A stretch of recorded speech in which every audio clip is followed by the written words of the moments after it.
Hey guys, Cam for 15 back at it with another video for you guys, and I am back with another episode review of One Piece, the anime. And man, we are actually this wasn't. I thought this week would be the last episode of the Kuma Backstory, but next week will be the final episode of the Kuma Backstory.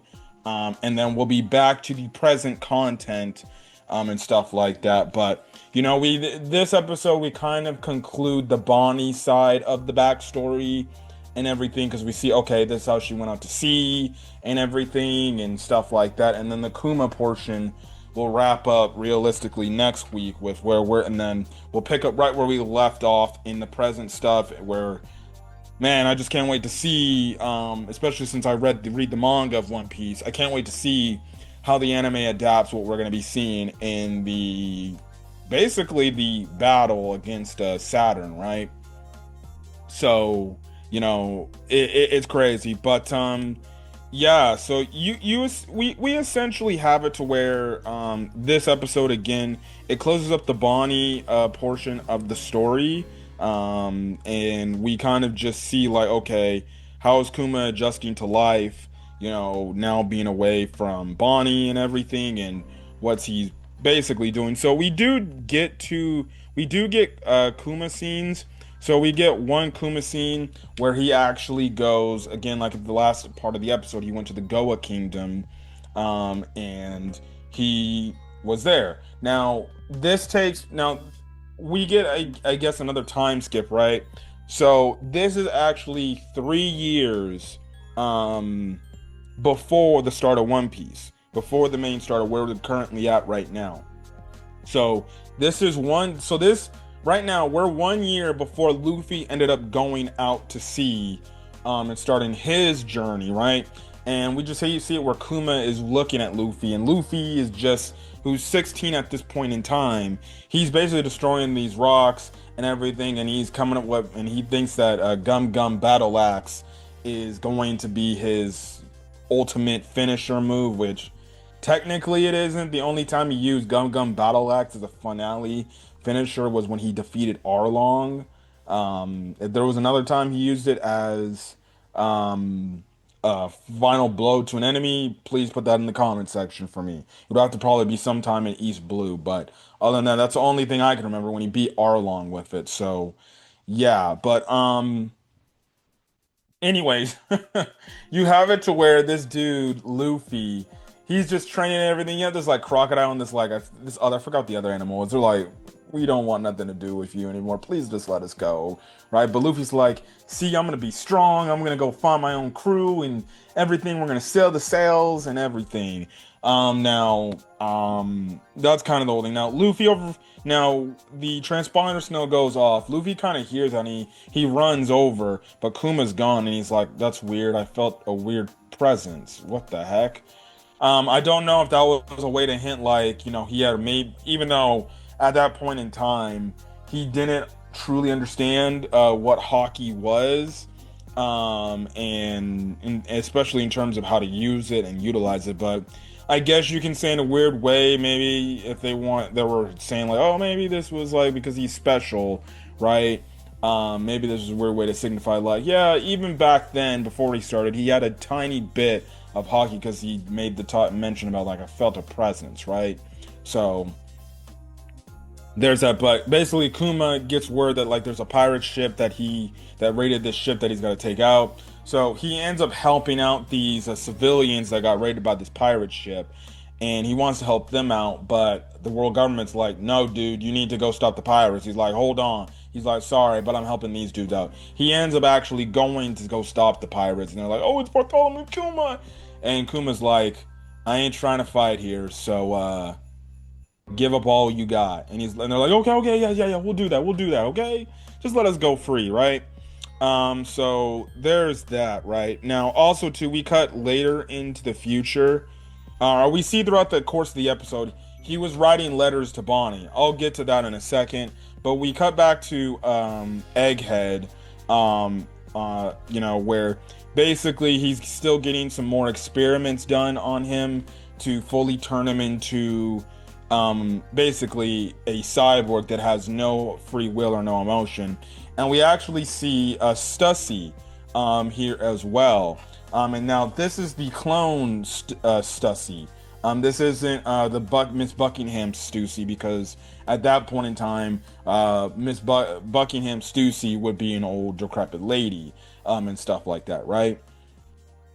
So we see Stussy and everything, and she's just like, I heard you're actually gonna lose your free will. And Kuma's like, yeah, that's what's going on and everything.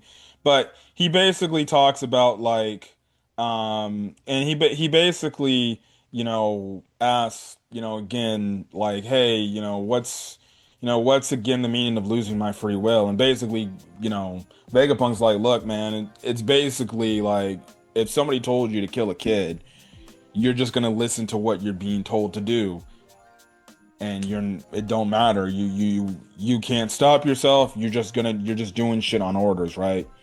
So there's that and everything. So you just have it to where Stussy then asks like, so are you feeling like anxious about everything? And Kuma's like, no, it's good. But she's like, I can tell you're lying. He's like, well, yeah, I feel a little bit anxious, but the thing that's keeping me going right now is Bonney.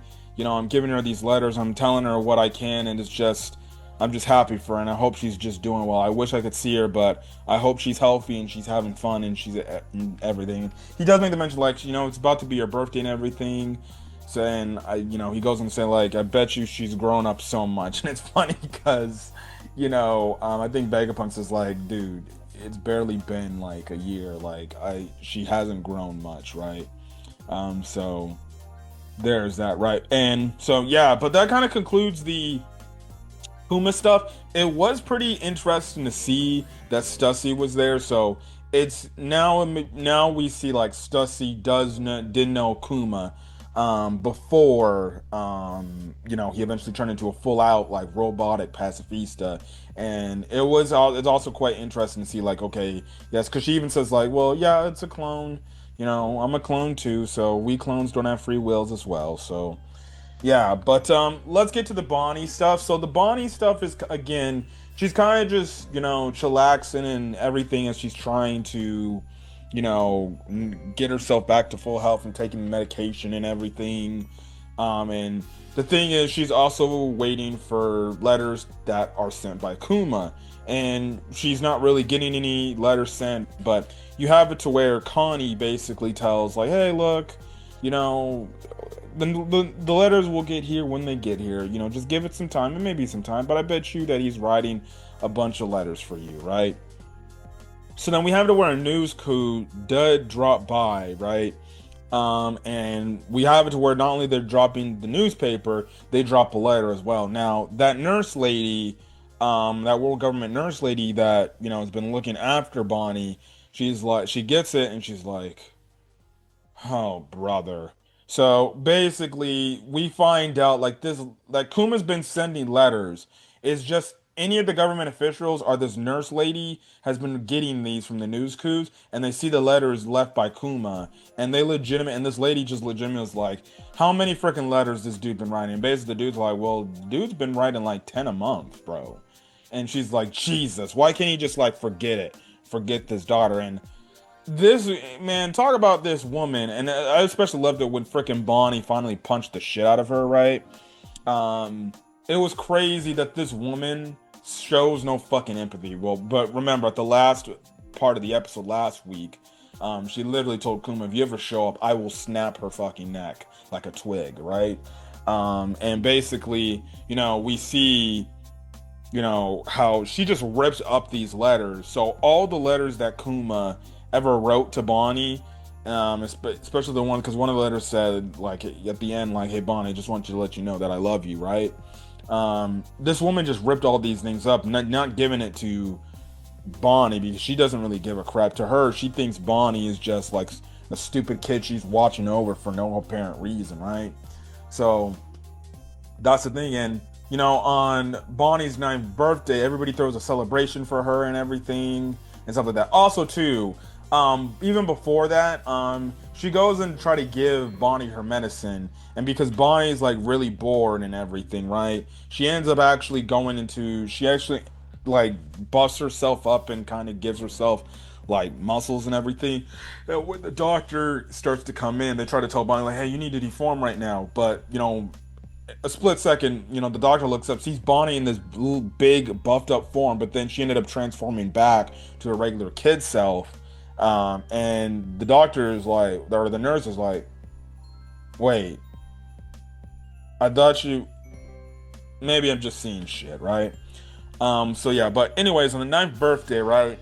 They're celebrating her ninth birthday with her and everything. So yeah, Bonnie then goes back to the mailbox again, sees there was mail left by Kuma. No mail was left, and basically she gets very emotional because she's like, "Dad, you were supposed to write me. You were supposed to write me letters, um, and stuff like that." And she starts to cry because she feels like now, like my own dad's not writing me letters, telling me anything, right?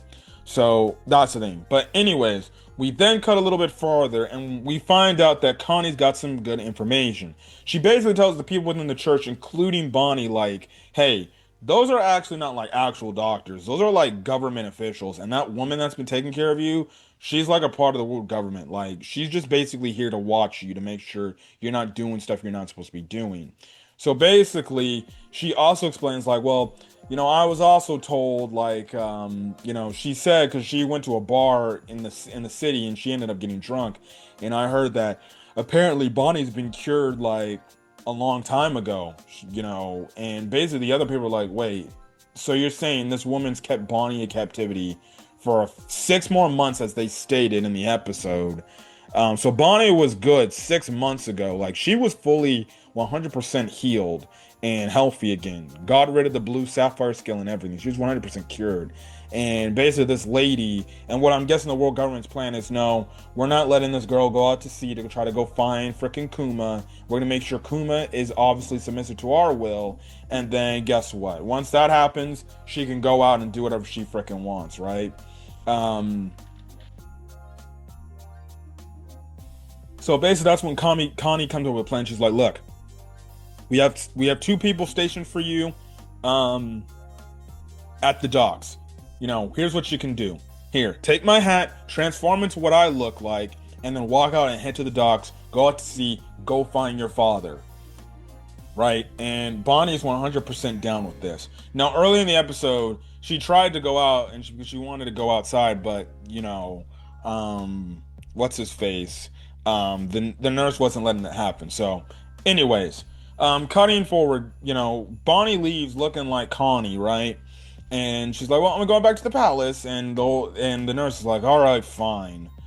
So she's walking, and this is realistically the first time Bonnie is like walking outside, seeing the sun, and be able to be out there for an extended period of time. And she's just amazed at the beauty of everything that she's seen, and like, my goodness, this is what I've been missing out on. So that's what she talks about, right?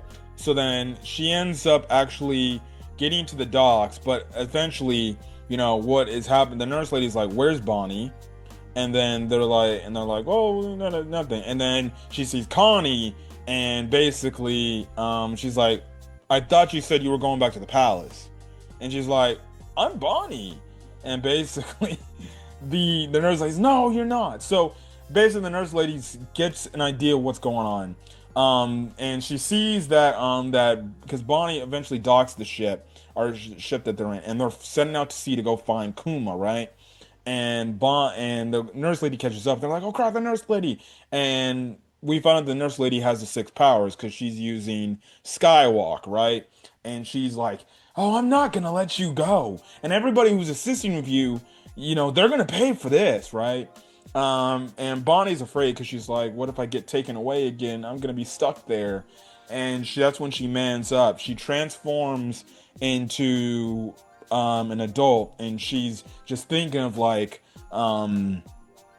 what would Kuma do? And she remembers what Kuma said about Nika and everything, and Nika being rubbery and everything. So she basically turns big and everything. That's when the nurse is like, "I knew it. I knew I wasn't seeing things. I knew that was you."